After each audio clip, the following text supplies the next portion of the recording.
L'extrait que nous venons de voir nous invite à nous interroger sur notre système de gouvernement avec Mathieu Nyongo, qui est normalien, agrégé de philo. Vous avez été conseiller dans différents cabinets ministériels et aujourd'hui vous publiez La démocratie sans maître. Qui sont les maîtres alors pour vous? Ce sont les politiciens professionnels? C'est les politiciens professionnels, mais ces politiciens eux-mêmes, ils ont d'autres maîtres, hein. C'est un petit peu les mandataires de ce qu'on pourrait qualifier d'oligarchie, qui est une alliance plus ou moins consciente entre, disons, la haute administration et puis ce que Michel et Monique Pinson-Charlot appellent la très haute bourgeoisie.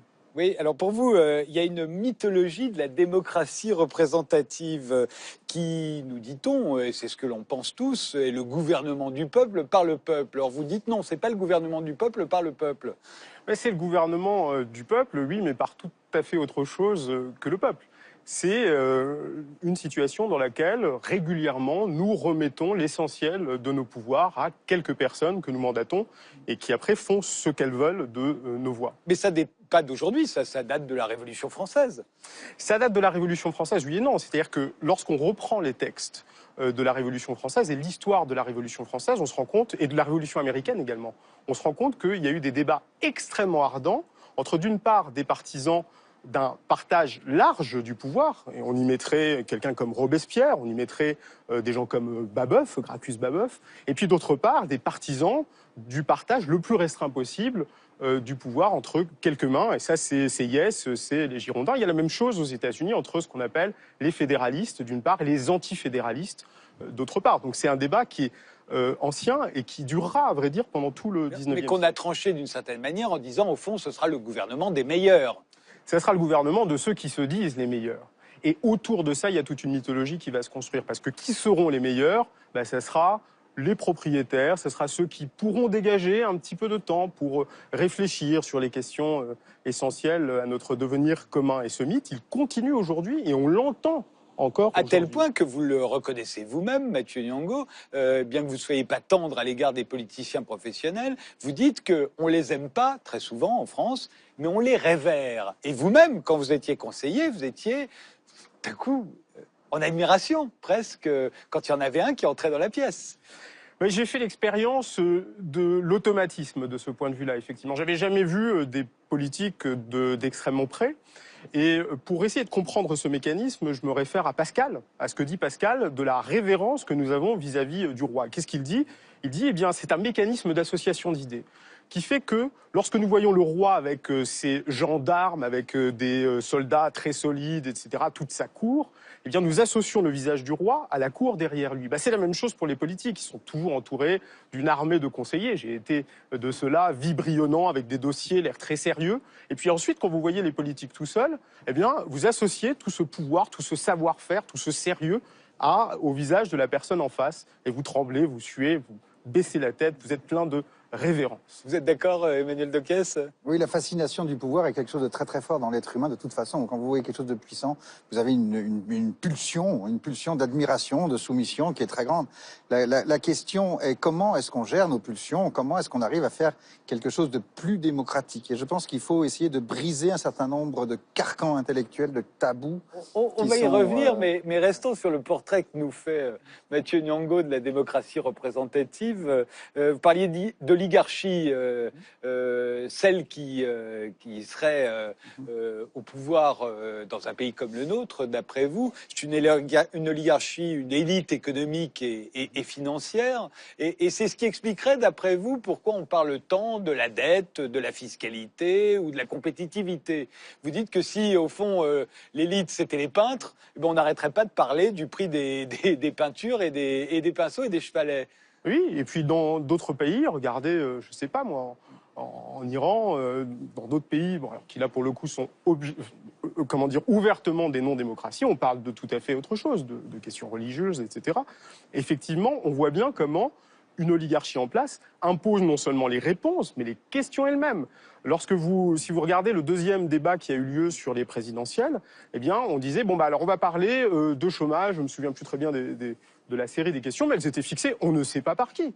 On ne nous disait pas de quel chapeau sortaient les questions qui étaient Oui, posées. mais Mathieu Nyong'o, vous imaginez bien que si c'était les peintres qui trônaient et qu'on nous parlait toute la journée du prix des pinceaux et des brosses et des chevalets, on se sentirait moins concerné que quand on nous parle de fiscalité, de compétitivité, d'emploi ou même de la dette, parce qu'on sait bien que ça a des conséquences sur notre vie à nous, notre vie quotidienne, nous électeurs. Mais moi déjà, sur la dette, j'aimerais qu'on pose les vraies questions. J'aimerais savoir qui a généré cette dette. J'aimerais savoir comment elle est structurée.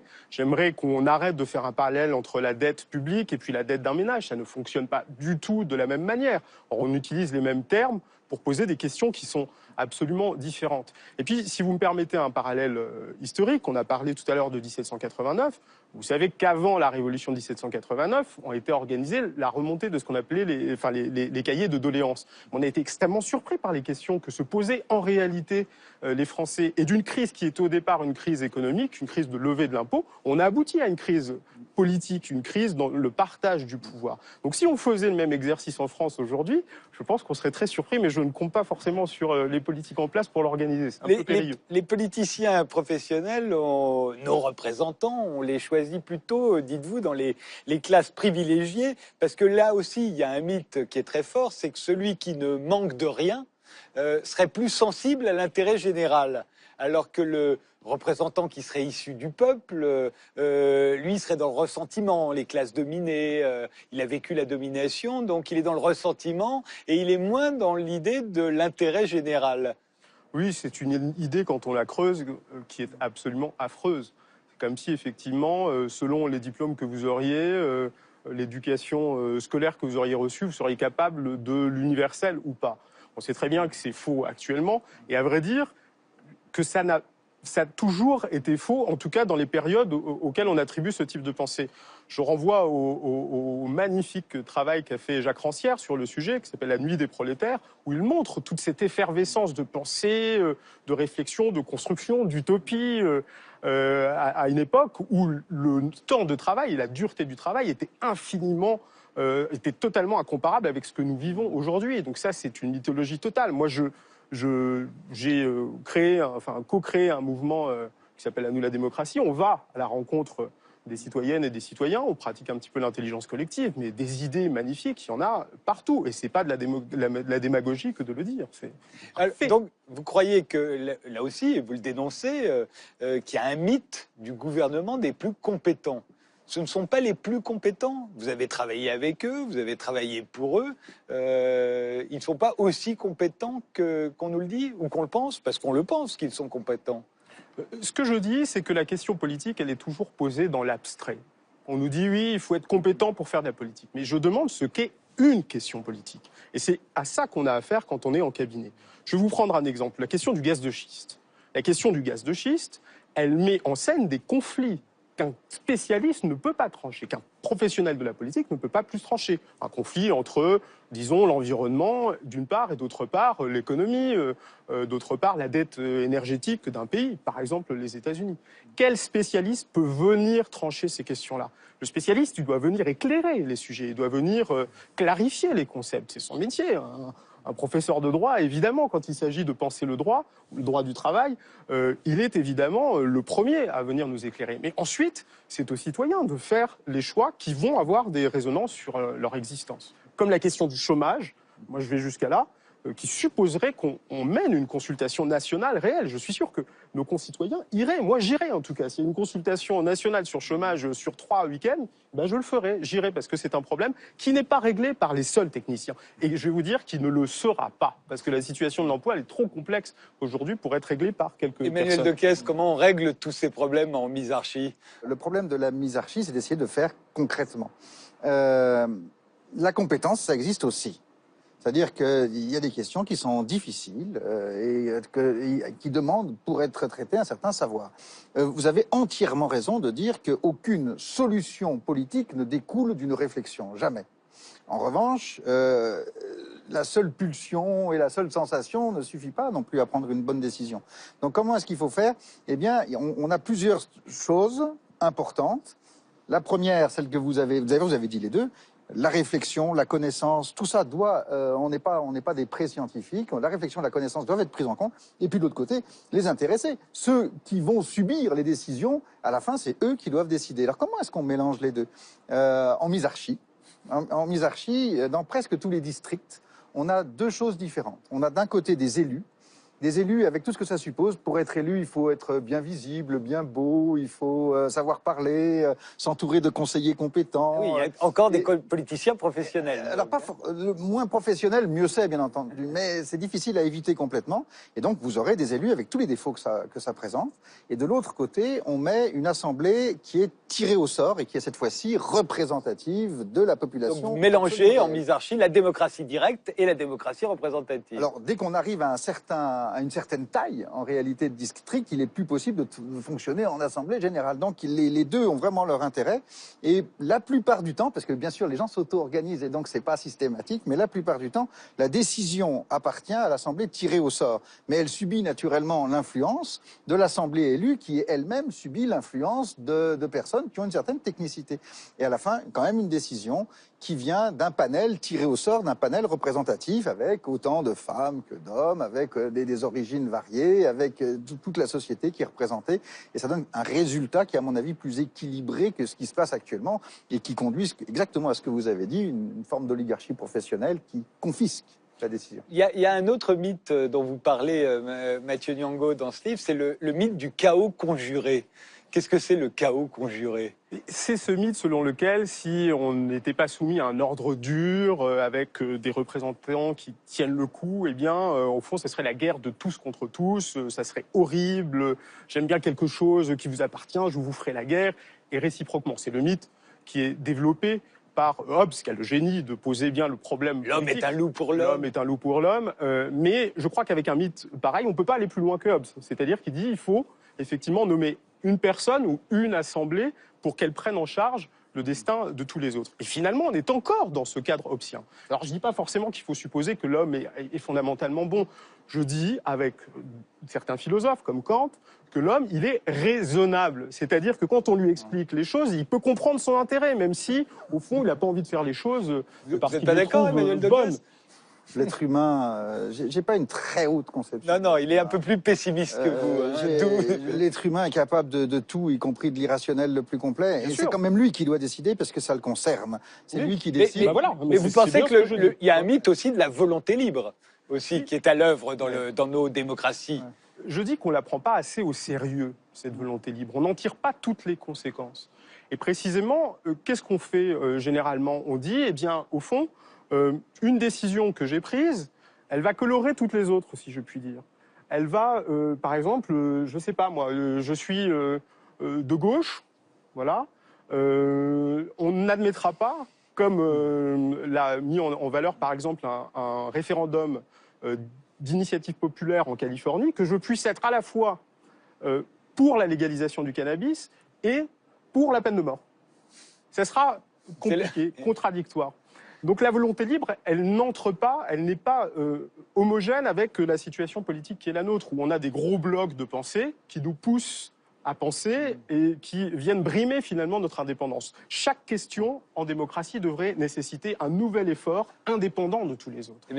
D'où une chose importante en misarchie, justement. Là, actuellement, on a des assemblées qui sont généralistes et donc qui font tout.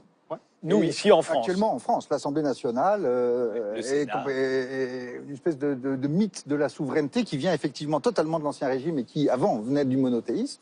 Donc, on a cette espèce de plénipotentiaire. Il est censé pouvoir absolument tout faire. Et là, vous dites, attention, chaque sujet doit pouvoir être traité. Et on a parlé de compétences. On a dit qu'il faudrait que des gens compétents, à côté des tirés au sort, puissent donner du sens. Mais vous ne pouvez pas être compétent sur tout.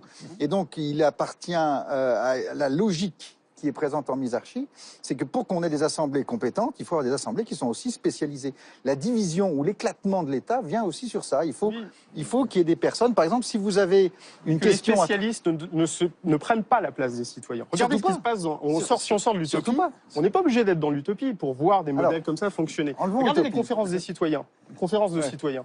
Regardez les conventions de citoyens telles qu'elles se sont déroulées au début des années 2000. Mais si vous faites appel à des spécialistes pour vous éclairer les sujets, y compris sur des questions très techniques, l'enfouissement des déchets nucléaires, le développement durable, la question de l'armement de la France, du déploiement des opérations extérieures aussi. Mais vous pouvez très bien comprendre les conséquences. Après, les techniciens, ils vous disent... Au fond, Mathieu Niango, et c'est ce qu'on comprend quand on lit votre livre, d'où le titre, La démocratie sans maître, vous croyez au collectif et vous croyez de moins en moins aux leaders. Je crois au collectif et je crois qu'il est possible de concilier l'individualisme contemporain, dans lequel, effectivement, pour chaque effort, on demande un choix différent. On ne veut pas être enchaîné par autrui, évidemment, mais on ne veut pas non plus être enchaîné par ses propres choix, d'une part, et d'autre part, le collectif, la possibilité de coopérer, à condition qu'à chaque décision, d'une part, de se défaire des professionnels de la politique et du mandat délégué. Oui, ça, c'est vos ennemis. Ça, c'est un préalable absolu, mais aussi que pour chaque coopération, eh bien, les alliances se fassent de manière différente et qu'on ne soit pas lié par un choix qu'on a fait préalablement.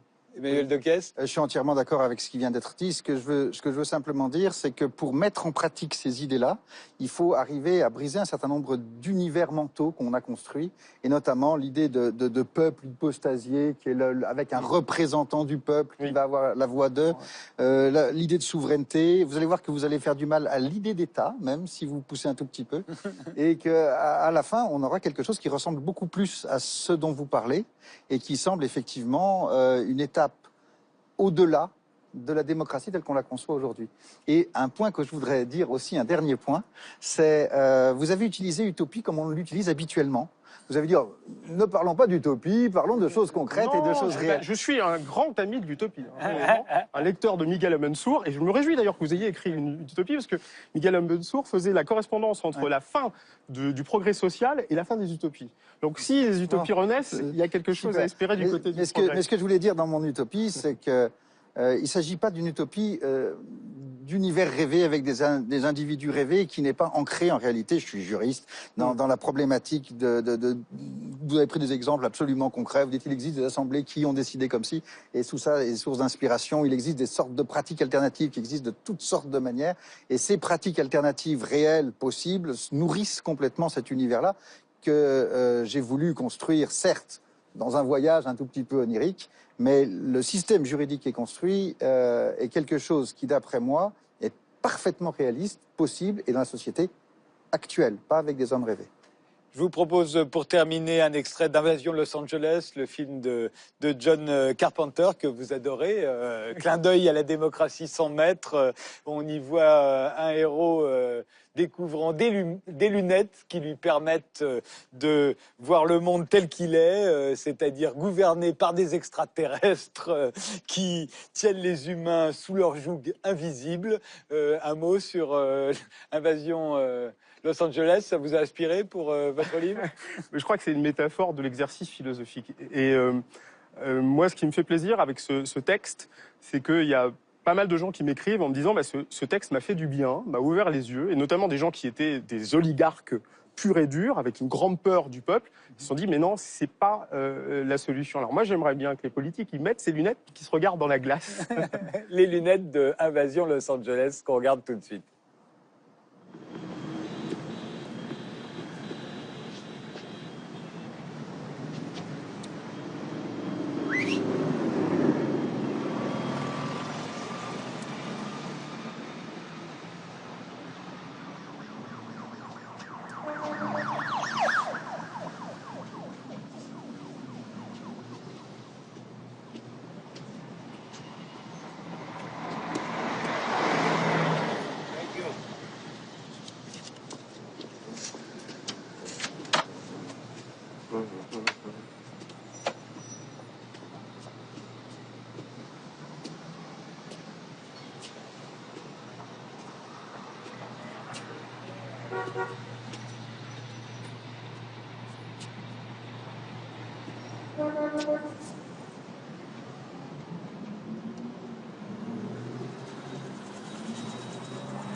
What's your problem?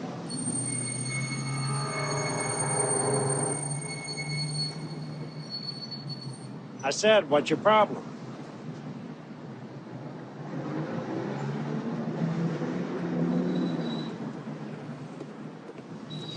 How are you today, sir? Okay, how's it going? Fine, thank you.